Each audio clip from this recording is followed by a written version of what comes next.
காதல் என்னும் சிறையினிலே குடும்பத்தில் இருக்கவங்க எல்லாரும் அவங்க ரூமுக்கு போனதும் ஆதித்யவர்மன் அபிநயாவை பார்த்தான். அபிநயாவும் கீழே விழுந்ததுல குழந்தை அழுததுனால அதை சமாதானம் செய்யும் பொருட்டு அவனை தட்டி கொடுத்து சமாதானம் பண்ணபடி இருந்தா. அவளை பார்க்கவே ஒரு வினாடி அவனுக்கு பாவமா கூட இருந்துச்சு. ஆனா உடனே அந்த இரக்கத்தை துடைத்து எறிஞ்சான் ஆதித்யவர்மன். அவ பக்கத்துல வந்தவன், கிளம்பு போகலாம் அப்படின்னு எரிஞ்சு விழுந்துட்டு அவளுக்கு முன்னாடி நடந்தான். அவள் ஆதித்யவர்மனை பின்தொடர்ந்து போனான். அந்த பெரிய அரண்மனைய தொட்டவாறு ஒரு சின்ன குடிசை ஒண்ணு இருந்துச்சு. அரண்மனைக்கும் அந்த குடிசைக்கும் ஏணி வச்சா கூட எட்டாது. அந்த அளவுக்கு ஒரு சின்ன ஓட்டு வீடு, பழங்காலத்து வீடு. அந்த வீட்டுக்குள்ள அவனை அழைச்சிட்டு போனான். அவளுக்கு அந்த வீடு, அதனுடைய அமைப்பு ரொம்ப பிடிச்சிருந்தது. அதை சுற்றியும் பார்த்தா. சொல்றதுக்குன்னு ஆடம்பரமான பொருட்கள் அங்க எதுவுமே இல்லை. ஆனாலும் அந்த அரண்மனையில கிடைக்காத ஏதோ ஒரு அமைதி இந்த வீட்டுல அவளுக்கு இருக்கிறது மாதிரி தோணுச்சு. அவளை கொதறி எடுக்கிற ஆட்கள் அங்க இல்லை. அவளை உள்ள அழைச்சிட்டு போனவன் அந்த வீட்டுக்கு நடுவுல நிக்க வச்சு, இனிமே இதுதான் உன்னோட இடம். நீ அரண்மனைக்கு வரணும்னா பின்பக்க வாசல் வழியா இருக்கு, அந்த வழியா தான் வரணும். முன்பக்க வாசல் வழியா இனிமே வராத. தாத்தா சொன்னதெல்லாம் உனக்கு நினைவிருக்கு இல்லையா அப்படின்னு சொன்னவன், அதே மாதிரி இந்த வீட்டுக்கு வர்ற உரிமை என்ன தவிர வேற யாருக்கும் கிடையாது. உன்னை பத்தி எனக்கு நல்லா தெரியும். எல்லா ஆம்பளைகளையும் வளைச்சு போடுற ஆள் நீ. உன்னோட அழகும் அப்படிப்பட்ட விஷம். என்ன தவிர அந்த வீட்டில் இருக்கவங்க எந்த ஆம்பளையாவது இந்த வீட்டுக்குள்ள வந்தாங்கன்னு தெரிஞ்சதுன்னா அதுக்கப்புறம் நீ என்ன மிருகமாத்தான் பார்ப்ப. அதை என்னைக்குமே மறந்துடாத அப்படின்னு எச்சரிச்சபடி அவன் அந்த வீட்டை விட்டு வெளியில போனான். அவன் போனதும் அப்பா ஆடா அப்படின்னு பெருமூச்சு விட்டபடி கதவை இழுத்து தாழ் போட்டா. குழந்தை பசியில அழ ஆரம்பிச்சது. அவனுக்கு பால் கொடுத்தபடி அங்கிருந்த நாற்காலியில உட்கார்ந்துட்டு அந்த வீட்டை சுத்தியும் பார்த்தா. ஒரே ஒரு குட்டி ஹால், ஒரு சின்ன படுக்கை அறை, ஒரு சமையலறை, வீட்டுக்கு வெளியில பாத்ரூம் இருந்தத வரும்போதே கவனிச்சிருந்தா. அவ்வளோதான் அந்த வீடு. குழந்தைக்கு பால் கொடுத்த உடனே படுக்கை அறைக்கு போய் பார்த்தா.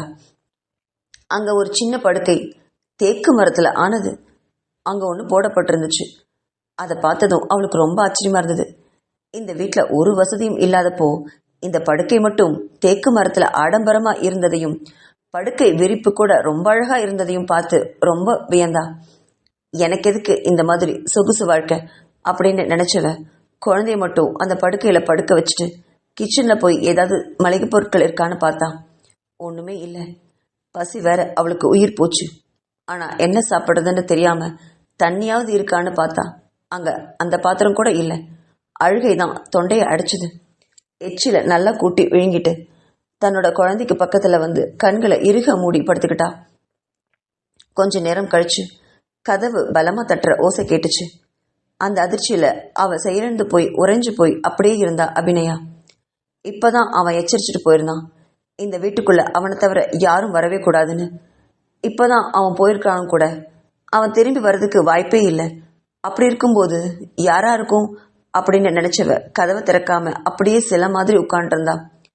மறுபடியும் கதவு தட்டப்படுற ஓசை கேட்டதும் வேற வழியே இல்லாம கதவு பக்கத்துல போய் நின்று, யாருங்க அப்படின்னு சத்தமா கேட்டா. வெளியே நின்றுட்டு இருந்த ஒருவன், அம்மா மளிகை சாமானம் கொண்டு வந்திருக்கேன், ஐயா கொடுக்க சொன்னாங்க, கொஞ்சம் கதவு திறக்கிறீங்களா அப்படின்னா. அதை கேட்டதும் கொஞ்சம் பெருமூச்சு விட்டபடி கதவை திறந்தா. வெளியில அரண்மனையில வேலை செய்யற ஒருத்தன் நின்றுட்டு இருந்தான். வயசு எப்படியோ 50க்கு மேல இருக்கும். அவளை பார்த்து ரொம்ப கேவலமா பல்ல இழிச்சபடி, ஐயா உங்களுக்கு மளிகை சாமானம் எல்லாம் கொடுத்து அனுப்பியிருக்காரு, இதுல ஏதாவது சமைக்க முடிஞ்சா சமைச்சு இன்னைக்கு உங்களை தூங்க சொன்னாரு. நாளை காலையில அரண்மனைக்கு வேலைக்கு வரணுமா, நீ எப்பவுமே அரண்மனையில சமைக்கிற சாப்பாட்டெல்லாம் சாப்பிடக்கூடாதுன்னு சொல்லி அனுப்பிச்சாரு அப்படின்னு சொன்னவர் எல்லா பொருட்களையும் சமையலறையில கொண்டு வந்து வச்சான். அதுக்கப்புறம் தண்ணீரையும் அடுப்பையும் வச்சுக்கிட்டு கேவலமா மறுபடியும் ஒரு இழிப்பை அவளை பார்த்து இழிச்சிட்டு வெளியில போனான். அவன் பார்த்த பார்வையும் இழுத்த இழுப்பும் அவளுக்கு நினைச்சாலே பத்திக்கிட்டு வந்தது. பல்ல கடிச்சுக்கிட்டு கதவை மறுபடியும் இழுத்து சாத்தி தாள் போட்டா.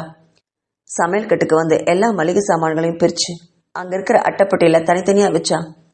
அடுப்பை பற்ற வச்சு கொஞ்சம் உப்புமாவை மட்டும் செஞ்சு அவசர அவசரமாக சாப்பிட்டுட்டு குழந்தை கூட படுத்து தூங்கினா அபிநயா. அதே நேரம் தன்னோட அறைக்கு வந்து படுத்த ஆதித்யவர்மனோட அத்தை ரஞ்சனா அப்புறம் மாமா ராஜவர்மனும் அபிநயாவை பற்றி தீவிரமாக யோசிச்சுக்கிட்டு இருந்தாங்க. ரஞ்சனா தன்னோட கணவன் கிட்ட, என்ன ராஜ் இப்படி ஆயிடுச்சே அப்படின்னு கேட்டா. இப்போ நம்ம என்னதான் பண்ண முடியும்? இப்படி ஆதித்யவர்மன் அந்த பொண்ணை நம்ம வீட்டுக்கே கூட்டிட்டு வந்து வச்சிருக்கானே. இந்த விஷயம் மட்டும் நம்ம பொண்ணு மேகனாவுக்கும் பையன் தேவாவுக்கும் தெரிஞ்சதுன்னா இங்க பெரிய பூகம்பமே வெடிக்கும். நல்ல வேளை தேவா வர்றதுக்கு எப்படியும் 10 நாளாவது ஆகும். மேகனா காலேஜில் படிக்கிறதுனால இனி லீவுக்கு தான் வருவா. ஆனா எப்படியும் இந்த விஷயம் அவங்க காதுக்கு போயிடும். ஏன்னா ஆதித்யாவோட தங்கச்சி தீபிகா கண்டிப்பா இதை பத்தி மேகனா கிட்ட சொல்லிடுவா. காலையில மேகனா கேட்குற கேள்விக்கெல்லாம் நம்ம பதில் சொல்ல ரெடியா இருக்கணும். இப்போ என்ன பண்றது அப்படின்னு கையை பிசைஞ்சபடி கவலையோட தன் கணவனை பார்த்து சொன்னா ரஞ்சனா. ராஜவர்மன் பெயர் தான் ராஜவர்மன், ஆனா நாகப்பாம்போட விஷம்தான் அவர் மனசு முழுவதும் பரவி இருக்கும். இந்த குடும்பத்தை தன்னோட கட்டுப்பாட்டுல கொண்டு வரணும்னு ஆரம்பத்துல இருந்தே நினைச்சுக்கிட்டு இருப்பவரு. ஆதித்யவர்மனுடைய அப்பா வீரவர்மன் கிட்ட இருந்து தொழில் கத்துக்கிட்டவரு ராஜவர்மன். வீரவர்மனுக்கு அப்புறமா தான் தலையெடுக்கலாம் அப்படின்னு நினைச்சிட்டு பேராசைப்பட்டுட்டு இருந்தவர். ஆனா அவருடைய ஆசையில மண் விழ நேர்ந்தது. வீரவர்மனுடைய மகன் ஆதித்யவர்மன் இந்த வீட்டுக்கு வாரிசா எல்லாத்தையும் பொறுப்புல எடுத்துக்கிட்டு தலையிடும் போது அவரால் எதுவுமே செய்ய முடியல. ஆதித்யவர்மனோட தம்பி அருண்வர்மன் ரொம்ப சாது. இவர் என்ன சொன்னாலும் அப்படியே கேட்பான். ஆனா ஆதித்யவர்மன் அப்படி இல்லவே இல்லை. அவனை ஏமாத்துறதெல்லாம் கனவுல கூட நடக்காத விஷயம். அப்படி ஒருவனால அவன் ஏமாத்தப்பட்டுட்டான்னா அப்புறம் அவன் சாவதை விட கொடுமையான தண்டனையை தான் ஆதித்யவர்மன் கொடுப்பான். அதனால ராஜவர்மன் ஆதித்யா கிட்ட ரொம்பவுமே கவனமா நடந்துகிட்டு இருப்பாரு. அவருடைய எண்ணம் எல்லாம் தன்னோட பொண்ணு மேகனாவை ஆதித்யனுக்கு திருமணம் செஞ்சு வச்சு இந்த சொத்துக்களையும் ஆதித்யவர்மனையும் தன்னோட கட்டுப்பாட்டுல கொண்டு வரணும்னு நினைச்சிட்டு இருந்தாரு. அவருடைய பொண்ணு மேகனாவும் தன்னோட அப்பா பேச்ச தட்டாதவ. இப்போ அவர் போட்ட திட்டமெல்லாம் இந்த அபிநயாவால பாழாயிடுமோன்னு ரொம்ப பயந்தபடி இருந்தாரு ராஜவர்மன். அவருக்கும் இந்த சூழ்நிலைய எப்படி சமாளிக்கிறதுன்னு தெரியல. முதல்ல அபிநயாவை பார்த்தப்போ அவருக்கு மனசுல ஒரு பெரிய சந்தோஷம் வந்தது, குதூகலமா இருந்தது. அவ மேல ஏற்கனவே பேராசையுடன் இருந்தவராயிற்றே.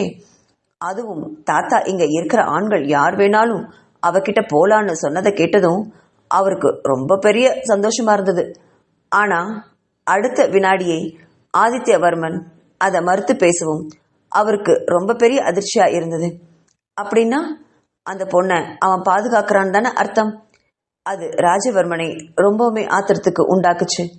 எப்படியாவது அபிநயாவை இந்த வீட்டை விட்டு வெளியில அனுப்பணுங்கிறதுல ரொம்ப உறுதியா இருந்தாரு. எதையாவது செஞ்சு அவளை வெளியில அனுப்பியே ஆகணும்னு நினைச்ச ராஜவர்மன் தன்னோட மனைவி ரஞ்சனாவை பார்த்து திரும்பினாரு. இங்க பாரு ரஞ்சு, எனக்கும் இந்த விஷயத்துல என்ன பண்றதுன்னு சரியா ஐடியா இல்லை. ஆனா நம்ம பொண்ணு மேகனாவுக்கு போட்டியா எந்த பொண்ணையும் நான் வரவிட மாட்டேன். அதுவும் இல்லாம எனக்கு தெரிஞ்ச ஆதித்யா அபிநயா மேல கள்ளக்காதலோட பழகுவானே தவிர அவனுக்கு பொண்டாட்டியா ஒரு நாளும் அபிநயாவை ஏத்துக்கவே மாட்டான். அதனால எனக்கு எந்த பிரச்சனையும் இல்லை.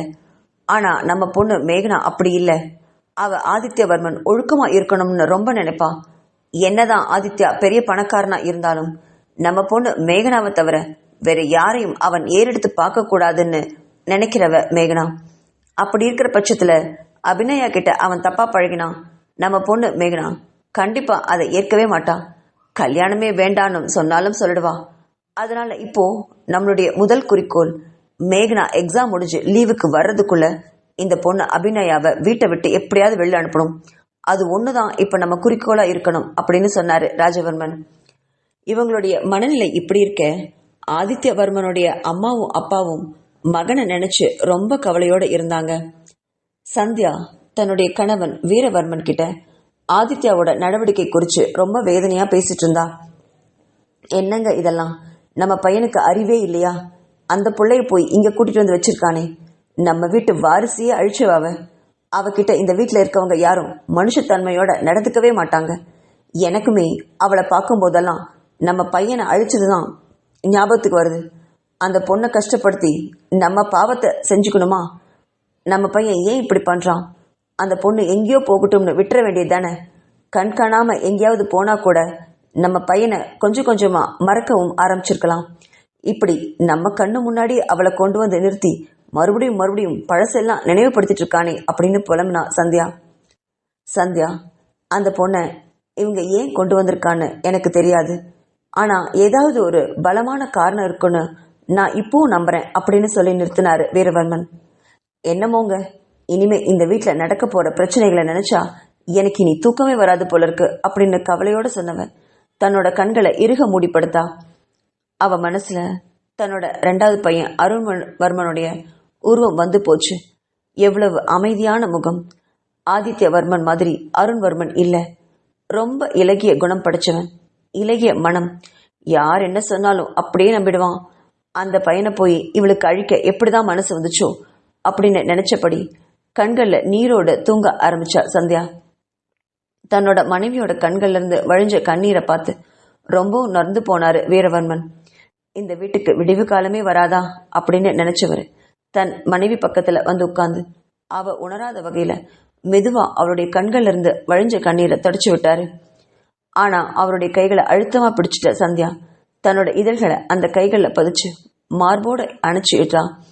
அதை கண்ட வீரவர்மன் தன் மனைவியோட கூந்தலை கோதி விட்டபடி அவ பக்கத்திலே படுத்து அவளை தட்டி கொடுத்து சமாதானம் பண்ணி தூங்க வச்சாரு. தன்னோட அறையில குட்டி போட்ட பூனையா நடந்துட்டு இருந்தா ஆதித்யவர்மனுடைய சித்தப்பா சிங்கவர்மன். அத கொஞ்சம் டென்ஷனோட பார்த்துட்டு இருந்தா சிங்கவர்மனுடைய மனைவி விஜயா, அதாவது ஆதித்யவர்மனோட சித்தி. இப்போ என்னங்க பண்றது அப்படின்னு மெதுவா கேட்ட விஜயா தன் கணவனை பயத்தோட பார்த்தா. என்ன பண்றதுன்னா, என்ன ஏண்டி கேக்குற?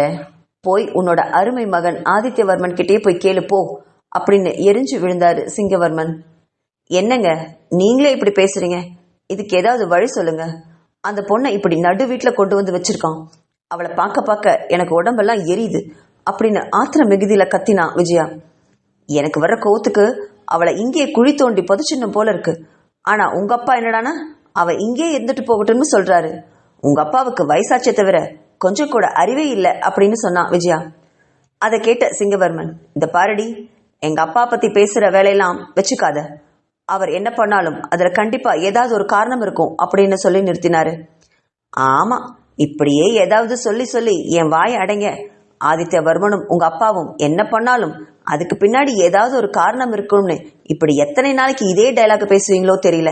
அப்படி காரணம் இருந்தா அதை நம்ம கிட்டே சொல்ல வேண்டியது தானே. அப்ப நம்மளுக்கு கொஞ்சம் மனசு ஆறுதல் அடையும் இல்லையா?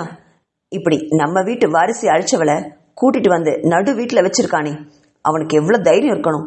எனக்கு வர்ற கோவத்துக்கு அப்படின்னு பல்ல கடிச்சுக்கிட்டு வார்த்தைகளை துப்பினான் விஜயா. அதை கேட்ட சிங்கவர்மனுக்கும் விஜயாவோட கோபம் நல்லாவே புரிஞ்சுது. அருண்வர்மனை ஆதித்யவர்மனை விடவும் ரொம்ப அன்பா வளர்த்தினவங்க இவங்க 2 பேரும். விஜயாவிடமும் சிங்கவர்மன் கிட்டையும் அருண்வர்மன் தங்களுக்கு பிறக்காத ஒரு குழந்தையாவே அவங்க கிட்ட வளர்ந்தான். அவனுடைய தாய் தந்தையை விட அதிகமா நேசிச்சது இந்த சித்தப்பாவையும் சித்தியும் தான். குழந்தை இல்லாதவங்களுக்கு அருண்வர்மன் குழந்தையாவே இருந்தான். அருண்வர்மன் இறந்ததுக்கு அப்புறம் சிங்கவர்மனுக்கும் விஜயாவுக்கும் அந்த இழப்பை தாங்கவே முடியல. அவனுடைய அம்மா அப்பா கூட அவ்வளவு வேதனைப்பட்டிருப்பாங்களான்னு தெரியல. ஆனா சிங்கவர்மனும் விஜயாவும் அருண்வர்மனுக்காக அழாத நாளே இல்லைன்னு சொல்லலாம். அந்த அளவுக்கு அருண்வர்மன் மீது உயிரா இருந்தவங்க அவனுடைய சித்தப்பாவும் சித்தியும். அவனை அழைச்ச பொண்ண அவனுடைய அண்ணன் இப்படி தங்க கண்ணு முன்னாடி கொண்டு நிறுத்தும் போது அந்த கோவத்தை அவங்களால கட்டுப்படுத்தவே முடியல. வாரிசு இல்லாம இருந்தவங்களுக்கு ஒரு வாரிசா இருந்தவன் அருண்வர்மன். அப்படிப்பட்ட குழந்தைய இவ அழிச்சிட்டா அப்படிங்கிற ஆதங்கமும் ஆத்திரமும் விஜயாவுக்கும் சிங்கவர்மனுக்கும் ரொம்ப இருந்தது. ஆனா விஜயா இப்போ ஆத்திரத்தின் விளிம்புக்கே போய் தன்னோட கணவன் கிட்ட சண்டையிட்டு இருந்தா. சிங்கவர்மனுக்கும் தன்னோட தந்தை பேச்சு மீற தைரியம் இல்லை. தன்னோட தந்தை மட்டும் தலையிடாம இருந்திருந்தா கண்டிப்பா ஆதித்யன் கிட்ட பேசி அந்த பொண்ணை இவங்க ஏதாவது செஞ்சிருப்பாங்க. அந்த அளவுக்கு கோவமா இருந்தாரு அவரு. ஆதித்யவர்மன் அபிநயாவுக்கு இப்படி பாதுகாப்பா இருப்பான்னு இவங்க கனவுல கூட நினைக்கல. கொஞ்ச நேரம் யோசிச்சுக்கிட்டே இருந்த சிங்கவர்மன் விஜயாவை பார்த்து, இப்போதைக்கு அமைதியா இருக்கிறத தவிர வேற வழி இல்லை விஜயா. இப்பதானே அந்த பொண்ணு வீட்டுக்கு வந்திருக்கு. உனக்கு எப்படி அவ மேல இவ்வளவு கோவம் வருதோ அதே மாதிரிதான் இந்த வீட்டுல இருக்கவங்க எல்லாருக்குமே அவ மேல கோவம் வரும். பார்க்கலாம், கொஞ்ச நாள் விட்டு பிடிக்கலாம். அதுக்கப்புறமும் அவளை உன்னால பார்க்க முடியல, உன் கோபத்தை அடக்க முடியலனா இருக்கவே இருக்கு. சாப்பாட்டுல விஷம் வச்சு அவளை கொன்னுடலாம். இந்த ஜென்மம் உயிரோடு இருந்தா என்ன, இல்லாம போனா என்ன அப்படின்னு ஆத்திரத்தோட சொன்ன சிங்கவர்மனை பார்த்து புன்னகைத்தா விஜயா. ஆமாங்க, நீங்க சொல்றதும் சரிதான். கொஞ்ச நாள் விட்டு பிடிக்கலாம். ஆதித்யாவே அவ கழுத்தை பிடிச்சு வெளியே தள்ளிட்டான்னா அவளுக்கு ஆயுள் கெட்டின்னு நினைச்சு அவளை அப்படியே போக விட்டுறலாம். ஆனா இங்கே நிரந்தரமா அந்த அபிநயா தங்குற சூழ்நிலை வந்தா கண்டிப்பா அவளை கொன்னுட்டு தான் மறுவேளை பார்ப்பேன் அப்படின்னு ஆத்திரத்தோட சொன்ன விஜயா தன்னோட படுக்கைக்கு போய் படுத்தா. தன்னோட அறைக்கு போன தீபிகா அடுத்த வினாடியே தன்னோட அலைபேசியை எடுத்து மேகனாவுக்கு கூப்பிட்டா. ஆனா ரிங் போயிட்டே இருந்தது தவிர யாரும் எடுக்கவே இல்லை. அப்போ மணி 11 நெருங்கிட்டு இருந்துச்சு. மேகனா தூங்கியிருப்பா இந்நேரம் அப்படின்னு நினைச்ச தீபிகா அலைபேசியை துண்டிச்சிட்டு படுக்கையில உட்கார்ந்தபடி எதையோ யோசிச்சுட்டு இருந்தா. தன்னோட அண்ணன் அருண்வர்மனை பத்தி நினைச்சு பார்த்தா. எவ்வளவு நல்லவன், எந்த உயிருக்கும் கெடுதலே செய்யாத ஒரு ஆத்மா. அவனை அழிச்சிட்டாலே பாவி. அந்த முகத்தை பார்க்க பார்க்க அருண்வர்மனுடைய உருவம் தான் மனசுல வரிச்சு தீபிகாவுக்கு. தன்னோட இயல்பு ஒரு பொண்ணை கஷ்டப்படுத்தி பார்க்கறது கிடையாது. ஆனா இவளை பார்க்கும்போது மட்டும் தன் அண்ணன் மறைஞ்சு போனதுதான் நினைவு வருது. அந்த கோபம் அவளை இனியும் சித்திரவதை தான் செய்யும். தன்னோட அண்ணன் அந்த வேசிய இப்படி தன்னோட வீட்டுக்கே கூட்டிட்டு வந்து வச்சிருக்கானே, இந்த விஷயம் மட்டும் மேகனாவுக்கு தெரிஞ்சா என்ன நடக்கும்னு அவளால கற்பனை கூட செய்ய முடியல. அவளுக்கு மேகனா தன்னோட அண்ணியா வரணும்னு ரொம்ப ஆசை. தீபிகா என்னதான் நல்லா படிச்சிருந்தாலும் தன்னோட அப்பா சிவகங்கை மாவட்டத்தை விட்டு அவளை வெளியில அனுப்பினதே இல்லை. கல்லூரியும் இந்த மாவட்டத்திலே சேர்த்து விட்டாரு. ஆனா தீபிகாவுக்கு சென்னையில படிக்கணும்னு தான் ரொம்ப ஆசை. ஆனா ஆதித்யவர்மனும் தன்னோட அப்பாவும் அதுக்கு ஒப்புக்கவே இல்லை. ஆனா மேகனா அப்படி இல்லை, சரியான பிடிவாதக்காரி. பிடிவாதமா இருந்து இந்த வீட்டை விட்டு வெளியில போய் சென்னையில் ஹாஸ்டல்ல தங்கி இப்ப படிச்சுட்டு இருக்கா. முதல்ல அவங்க 2 பேரும் பிரிஞ்சப்போ உடையும் மேக்கப்பும் ஒரே மாதிரி இருந்தது. ஆனா ஒரு வருஷம் கழிச்சு மேகனா லீவுக்கு திரும்பி வரும்போது அவளுடைய உடை, நடை, பாவனை எல்லாமே மாறி இருந்தது. அதை பார்க்கும்போது அவளுக்கு ஆசையா இருந்தது. மேகனா கிட்ட அந்த மேக்கப் பத்தியெல்லாம் அவ கேட்டு தெரிஞ்சு வச்சிருந்தா. ஆனா அவளால இந்த கிராமத்துல இருந்துகிட்டு அந்த மாதிரி எல்லாம் மேக்கப் செய்யவே முடியாதே. அவளுக்கு அதுவே ரொம்ப மனவேதனையா இருந்துச்சு. எப்படியாவது மேகனா கூட சென்னைக்கு போகணும்னு, அவளோட அடுத்த டிகிரிய அங்கதான் படிச்சு முடிக்கணும்னு நினைச்சிட்டு இருந்தா தீபிகா. அதுக்காகவே மேகனாவோட உதவி தீபிகாவுக்கு தேவைப்பட்டுச்சு. அவ ஊருக்கு வரும்போதெல்லாம் தன்னோட அப்பா கிட்ட தைரியமா பேசிக்கிட்டே இருப்பா. சென்னையில படிப்பு ரொம்ப நல்லா இருக்குமாமா, தீபிகாவை என்னோட அனுப்பி வைங்கன்னு கேட்டுக்கிட்டே இருப்பா. தன்னோட அப்பாவும் இப்பதான் மௌனமா அதை பத்தி யோசிச்சுட்டு இருக்காரு.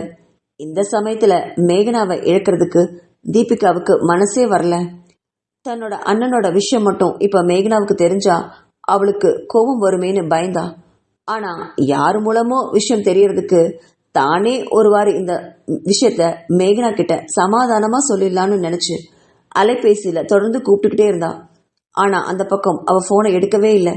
சரி, விடிஞ்சதும் பேசிக்கலாம் அப்படின்னு நினைச்சு அன்னைக்கு நைட்ட தூங்காமையே கழிச்சா தீபிகா.